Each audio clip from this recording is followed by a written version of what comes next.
Bonjour et bienvenue une fois de plus à votre journal télévisé Le Soleil de Mexique. Aujourd'hui, nous nous concentrons sur les nouvelles les plus récentes et avec des embargués.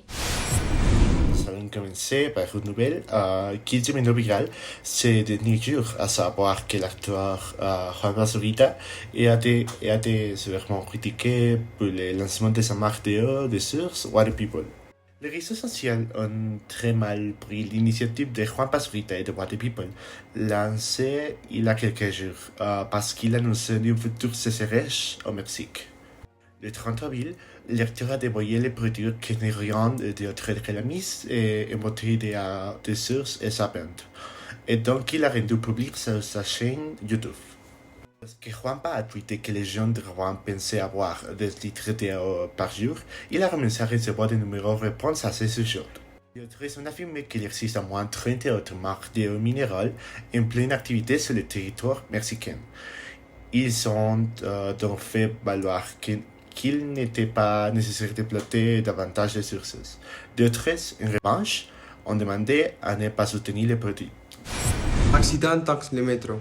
L'informé lundi d'une section d'un boisseau levé de la ligne 12 du métro de Mexique a fait des dizaines de morts et de blessés. La grande ligne, longue de 23 km en comprenant 20 stations, a été ouverte en 2002 et détecté environ 400 000 passagers par jour. L'opération de $1 million a dû être effectuée pour corriger les drogues de la construction. Suite à un grave accident survenu le 3 mai, le ministère mexicain a ouvert une enquête. En outre, les autorités mexicaines ont annoncé mardi une aura d'expertise interne et une enquête internationale pour déterminer la cause de l'accident. Maintenant, je vais parler de la question électorale dans le pays. À partir de septembre 2020, le processus électoral commença à renouveler les chambres de députés et divers États du pays. Le jour des élections aurait lieu le 6 juin 2021. Voici le détail de la plus grande élection de l'histoire de Mexique.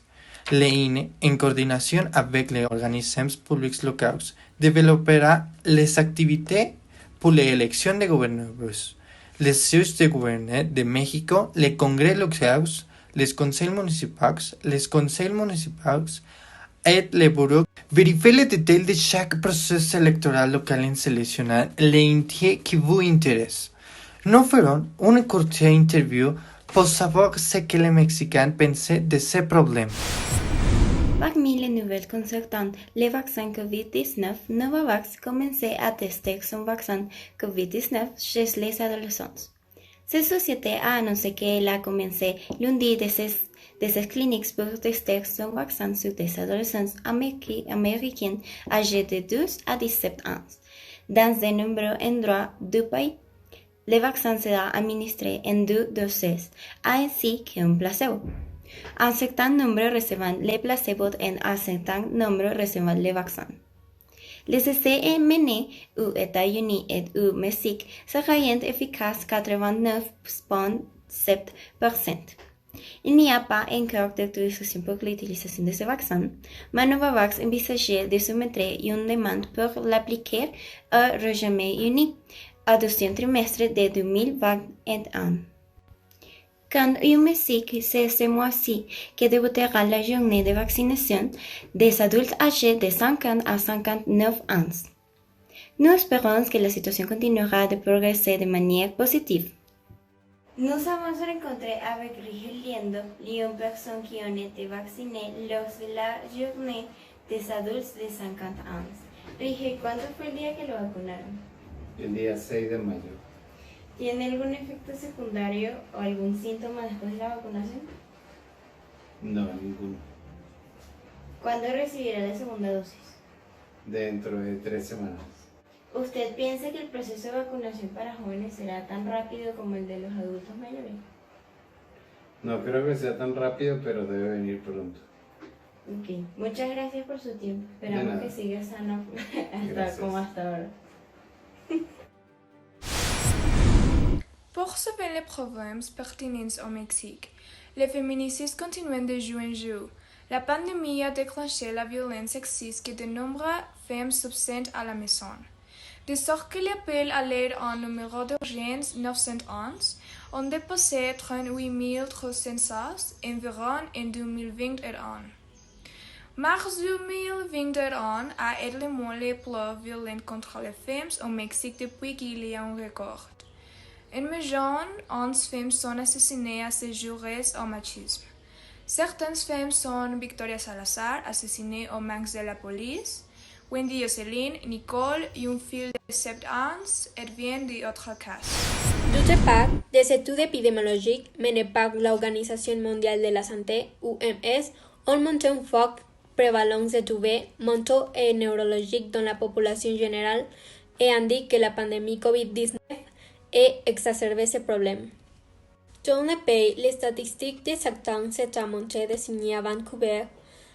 Les principaux troubles mentaux fréquentés par les spécialistes de santé de l'Alliance est l'intervention, les problèmes du groupe de citoyens principal, parents, partenaires ou enfants et l'épisode dépressif.